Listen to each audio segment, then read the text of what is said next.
بسم اللہ الرحمن الرحیم. آپ کا میزبان چودھری اختر فاروق میں ہو. جو معاشرہ کتاب بینی اور پھولوں سے محبت سے محروم ہو جائے یا اس کا رجحان کم ہو جائے، اس معاشرے میں جنونیت سوار ہو جاتی ہے. کتاب بینی تو ختم ہوتی جا رہی ہے، لیکن پھولوں سے پیار بھی کم ہوتا جا رہا ہے.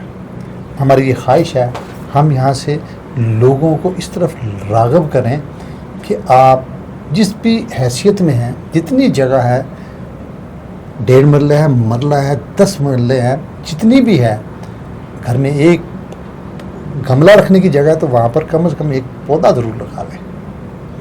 جب پودا لگا کے اس پر پھول آتا ہے نا، جب وہ پھول کوئی دیکھتا ہے لگانے والا، تو اس کی وہ ہمت اور اس کی وہ خوشی کا اظہار کرنے کے الفاظ ہمارے پاس نہیں ہیں. آج کے ہمارے جو مہمان ہیں، احمد رضا گرمانی ان کا نام ہے، ایگریرین ہیں، اور عرصہ دراز سے فلوریکلچر، کچن گارڈننگ، گھروں کو سجانا، چھتوں کو سجانا، یہ ان کا ایک پیشن ہے. تو ہماری یہ خواہش ہے کہ آپ کے ان جذبوں کو جلا دینے کے لیے وہ اب مستقل ہمارے ساتھ موجود ہوں گے. السلام علیکم. وعلیکم السلام. احمد رضا کامل صاحب، کیا حال ہے آپ کا؟ اللہ کا شکر. ایگریکلچر تو وہ لوگ کرتے ہیں، آپ نے بھی کی ہے. پھر آپ نے یہ سبجیکٹ، یہ لائن کیوں چن لی؟ اس کی کوئی وجہ تو ہوگی نا کہ جی بس میں نے کچن گارڈننگ پر کام کرنا ہے. پہلے تو اس کی وجہ بتائیے گا. ایگریکلچر ایکسٹینشن کا اسٹوڈنٹ ہونے کے ناطے میں نے ہماری ایک راول پنڈی میں ایک برانچ ہے جہاں پہ کچن گارڈننگ ہم نے کورس کیا تھا، اور پھر ہم کچن گارڈنر بن گئے تھے. اور تب سے اب تک میں دنیا میں موجود جو ہماری زرعی انقلاب جن کو کہا جاتا ہے ان کو پڑھتا رہتا ہوں. پاکستان میں بھی گرین ریولوشن آیا، اور پھر اس سے پہلے بہت ساری چیزیں ہوئیں. اور اگر ہم اب دنیا کی طرف دیکھیں اور دنیا کے معاملات کو سمجھنے کی کوشش کریں تو گورا جن کو ہم اس وقت اڈاپٹ کرتے ہیں، ان کی ٹیکنالوجی کو، ان کی باتوں کو، ان کے ریسرچز کو، تو گورا ریورس کر چکا ہے. گورا کنٹری سائڈ کی طرف جا رہا ہے. اور پاکستان میں جس طرح کہ آپ نے بات کی کہ کتب بینی کم ہو گئی، اور پھر پودوں سے اور پھلوں سے، پھولوں سے پیار کم ہو گیا، تو جنونیت بڑھ گئی ہے. ٹھیک ہے، ہر نوجوان انزائٹی، اسٹریس، ڈپریشن کا شکار ہو چکا ہے یونیورسٹی کا. تو اسی چیز کو مد نظر رکھتے ہوئے میں نے اربن کچن گارڈننگ کا سوچا، کیونکہ ہم نے ہمارا ایک پلیٹ فارم ہے نیشنل ایگریکلچر یوتھ کمیشن، تو اس کا ایک پروگرام ہے کہ کچن گارڈننگ کروانی ہے، ون روف ون فیملی. تو یہ جاپان میں ایک ٹرمینالوجی یوز کی جاتی ہے، ون ولیج ون کراپ. ٹھیک ہے، تو اسی سے انسپائر ہو کے میں نے یہاں پہ one roof one kitchen garden کا جو کنسیپٹ دیا. اور یہاں پہ میں ذکر کرنا بڑا ضروری سمجھتا ہوں کہ شاید ابھی گھروں میں لوگ کچن گارڈننگ کی طرف نہ آئیں، لیکن ہم نے اپنا ایک سٹیپ اس طرح سے لیا لاہور میں کہ یہاں کے آرفنیج اور جو اولڈ ایج ہوم ہیں وہاں پہ ہم نے کچن گارڈننگ کی سیشنز بھی دینا سٹارٹ کیے ہوئے ہیں، اور وہاں پہ کچن گارڈن بنا کر دے رہے ہیں. کیونکہ وہ لوگ اگر ہیلدی کھانے کھائیں گے، ویسے تو کہا جاتا ہے کہ جی پاکستان کا 64% طبقہ جو ہے نوجوان پہ مشتمل ہے. ٹھیک ہے، اور اتنی آبادی ہماری اچھے کھانے سے محروم ہے، تو ہم بلیم کرنے سے زیادہ ایگزیکیوٹ کرنے کی طرف کیوں نہ جائیں.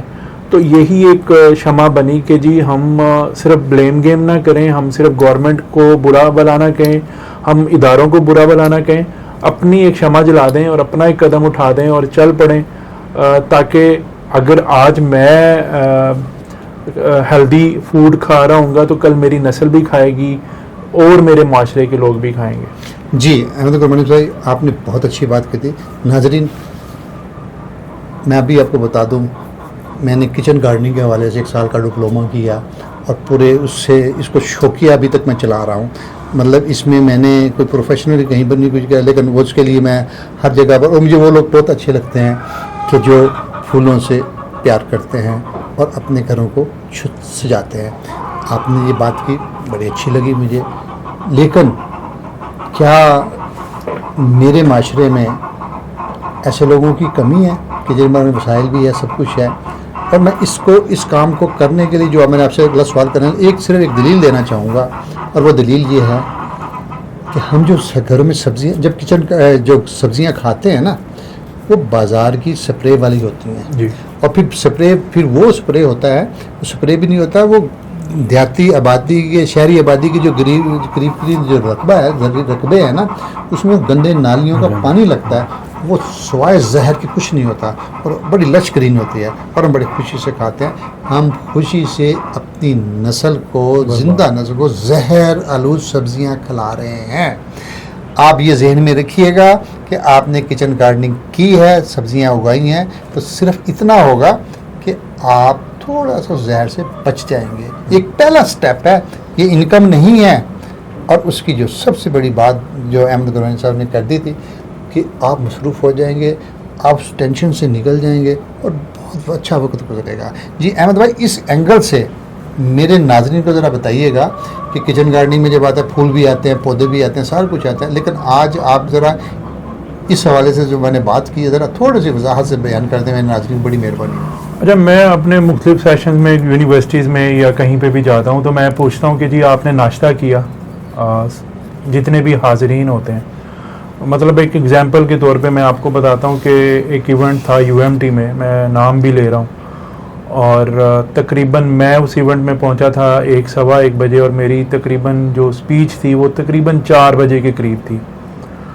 تو جب میں 4 بجے کے قریب اسٹیج پہ گیا اور میں نے اسٹیج پہ جاتے ہی پوچھا کہ جی آپ لوگوں میں سے ناشتہ کتنے لوگوں نے کیا؟ بس تقریباً 500 کے لوگ لگ بھگ قریب لوگ وہاں پہ بیٹھے ہوئے تھے، نوجوان بھی تھے اور بڑے بھی تھے. تو کوئی چند لوگوں نے ہاتھ کھڑا کیا، ٹھیک ہے، اور ان چند لوگوں میں سے بھی جو تھے، جو میرے ساتھ کچھ بیٹھے تھے اور کچھ نوجوان جو بچے پیچھے تھے. اچھا، اور پھر اگلا سوال میرا یہ تھا کہ جی کتنے لوگ گاؤں سے ہیں؟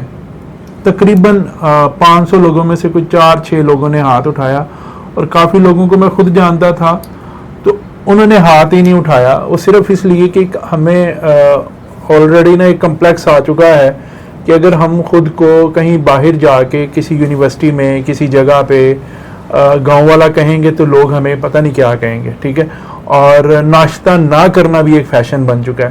تو میرا یہ ہوتا ہے کہ میرا اس سوال پوچھنے کا مقصد یہ ہوتا ہے کہ جب آپ نے ناشتہ نہیں کیا تو آپ کتنی دیر تک وہ کام کر سکتے ہیں جو گھر سے کرنے کے لیے نکلے ہیں؟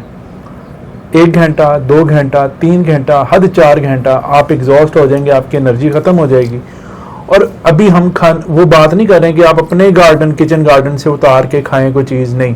ابھی تو وہی چیز ہے جو اختر صاحب نے بات کی نا کہ زہر آلود سبزیاں یا زہر آلود پھل یا زہر آلود ہم وہ جو نالے اور گندے پانی سے ہمیں جو چیزیں مل رہی ہیں، اگر ہم کنورٹ کر جاتے ہیں اپنے گھروں کی چیزوں کے اوپر، کوئی لمبی چوڑی راکٹ سائنس نہیں ہے. پنجاب یونیورسٹی میں گیا تو وہاں پہ کوئی ایک آرگنائزیشن کے ہیڈ آئے ہوئے تھے. انہوں نے کہا جی ہم کام کر رہے ہیں میل نیوٹریشن پہ، بچیاں سیڑھیاں نہیں چڑھ سکتی ہیں، بچیاں کا خون کم ہو رہا ہے. تو میں نے ان کو، میری باری ان کے بعد آ گئی، میں تیاری کو چھوڑ کر کے گیا ہوا تھا اور میں نے یہی پوچھ لیا کہ جی آپ نے ناشتہ کتنے بچیاں کر کے آئی ہوئی ہیں؟ کچھ 200 بچیاں بیٹھی تھیں، 200 میں سے 20 نے بھی نہیں ہاتھ اٹھایا، ٹھیک ہے. اب وہ جو آرگنائزیشن اس کے اوپر کام کر رہی ہے وہ ان بچیوں کو کیسے راضی کرے کہ جی آپ نے ناشتہ کرنا ہے؟ وہ سیڑھیاں نہ چڑھا جانا یا وہ طاقت نہ ہونا، وہ اس چیز میں یہ بھی شامل ہے نا کہ ہم نے اپنے بچوں کی تربیت اپنے گھر سے ہی نہیں کی کہ جی آپ کھائیں پیئیں گے. اچھا کھانا تو بعد کی بات ہے، پہلے تو کچھ کھانا ہے، کچھ پینا ہے. اچھا، پھر میں نے وہیں پہ اناؤنس کیا کہ جی میں ہر بچی کو کم از کم اس کے ایک جو مطلب آپ کہہ لیں کہ ڈائننگ ٹیبل جتنا جو کچن گارڈننگ بنا کے دوں گا، اور اس کے اوپر جتنا بھی خرچہ آئے گا میرا آئے گا. تو کسی نے بھی ہاتھ نہیں کھڑا کیا کہ جی ہمارے گھر میں بنا دیں، ٹھیک ہے. اچھا، اس میں سب سے پہلی چیز ہونی کیا تھی؟ آپ کو خود ہی سکون ملنا شروع ہونا تھا. روزانہ کی بنیاد پہ آپ نے کرنا کیا تھا کہ جب اس میں سے اس مٹی کو ہاتھ لگانا تھا، بچوں نے اس مٹی کے ساتھ کھیلنا تھا یا جو اس کی خوشبو تھی وہ گھر میں آنی تھی، تو آپ کے ذہن میں جو ہر وقت ہم انزائٹی، ڈپریشن، سٹریس والی گیم میں چلے جاتے ہیں نا، وہ کم ہو جانی تھی. اور جب وہ جس طرح آپ نے بات کی تھی نا کہ پھول آتا ہے تو انسان کو اپنی محنت کا پھل ملنے کی خوشی ہوتی ہے، تو جب اس کے اوپر مرچیں لگنی ہیں، پودینہ لگنا ہے، دھنیا لگنا ہے، ٹماٹر لگنا ہے، اس کی ایک الگ ہی خوشی ہونی تھی. تو یہ چیز اچھا جو آپ کا کویشچن ہے نا، اس میں اگر میں اس چیز کو شامل کروں کہ ہم کر سکتے ہیں، ہم کرنا نہیں چاہ رہے، ٹھیک ہے، ہمارے پاس وسائل بھی ہیں، ہم اپنے وسائل کو ان چیزوں کے اوپر لگا رہے ہیں کہ جو غیر ضروری ہیں، ٹھیک ہے. جو ضروری چیزیں ہیں ان میں ہم اپنا نہ دھیان اس طرح سے لگا پا رہے ہیں، اور نہ ہی اپنی ذات کی اور آنے والی جو ذاتیں ہیں، ہماری نسلیں ہیں، ان کے لیے کچھ اچھا کرنے کی. ہاں یہ ہے کہ ہم آپ نے دیکھا کہ لاہور پہلے کیسا تھا، اب آپ شروع ہو جائیں شادرہ سے گجو متا تک اور رائبن تک چلے جائیں تو کنکریٹ ہے، ٹھیک ہے. آپ کو زمین کہیں تھوڑی سی ملتی ہے، اگر آپ وہاں پہ دیکھیں تو وہاں پہ بھی فصل نہیں ہو رہی. تو ہم نے یہ صرف ایک لاہور کی بات ہو رہی ہے، تو باقی شہروں میں بھی ایسا ہوتا جا رہا ہے. ہم کل کو کہاں پہ جائیں گے؟ کل کو آپ کو اپنے گھر میں ہی کچن گارڈننگ بنانا پڑے گا، تو آج ہی کیوں نہیں بنا لیتے؟ ٹھیک ہے. ہم اس وقت فیصلہ کرتے ہیں جب ہمارے اوپر کوئی مصیبت آ گرتی ہے. ہم فیصلے اس وقت نہیں کرتے ہیں کہ جب ہمارے پاس وقت ہوتا ہے، جب ہمارے پاس انرجی ہوتی ہے، جب ہمارے پاس کچھ ایسے ذرائع ہوتے ہیں کہ ہم اس کے اوپر قابو پا سکتے ہیں. مسافر شب کو اٹھتے ہیں جنہیں جانا دور ہوتا ہے. احمد گلوانی صاحب نے اس بات کی وضاحت کر دی ہے. اب فیصلہ آپ نے آج کرنا ہے، اور آج کا فیصلہ کل پر کارآمد بھی ہوگا، بہترین بھی ہوگا. دیر نہ کیجیے گا. لیکن اگر آپ فیصلے میں ہچکچا رہے ہیں اور آپ کو سمجھ نہیں آ رہی، تو ایک ریکویسٹ ہے آپ سے، ہمارے ساتھ جڑے رہیے گا. آپ کا کوئی خرچہ نہیں آئے گا. آپ اور بھی چیزیں دیکھتے ہیں نا، اس چینل کو آپ سبسکرائب کر لیں. احمد کرمانی صاحب کی یہ باتیں تسلسل کے ساتھ چلتی رہیں گی. اگلے پروگرام میں اس سے بڑی اچھی وضاحت کے ساتھ باتیں ہوں گی. لیکن جب پہلے پروگرام سے لے کر اگلے پروگرام تک کی باتوں کو آپ نے ذہن میں رکھا ہوگا، فائدہ پھر ہوگا. یہ نہیں کہ درمیان میں دیکھا ہو یار مجھے یہ پسند نہیں ہے، بندہ یار پتہ نہیں یا کیا پرسنالٹی کیا، اور چلو یہ بھی کچھ نہیں، ایسے نہیں ہے. خدا کے لیے پازیٹیو رہیں، اور پازیٹیو رہنے کے لیے تسلسل کے ساتھ ایک نش پر کام کریں. اور ہماری آج نش ہے کہ ہم نے گھروں کو سبزیوں سے اور پھولوں سے آباد کرنا ہے. ہم اس کے فائدوں میں نہیں بتا رہے آپ کو، یہ دیکھو یہ تو آپ کو بعد میں پتہ لگے گا. جب تک کے لیے اپنے میزبان چودھری اختر فاروق میں ہو اور احمد کرمانی صاحب کو اجازت دیجیے. پھر ملاقات ہوگی ایک نئے پروگرام میں نئے عزم کے ساتھ. اللہ حافظ. کسان زندہ باد، پاکستان پائندہ باد.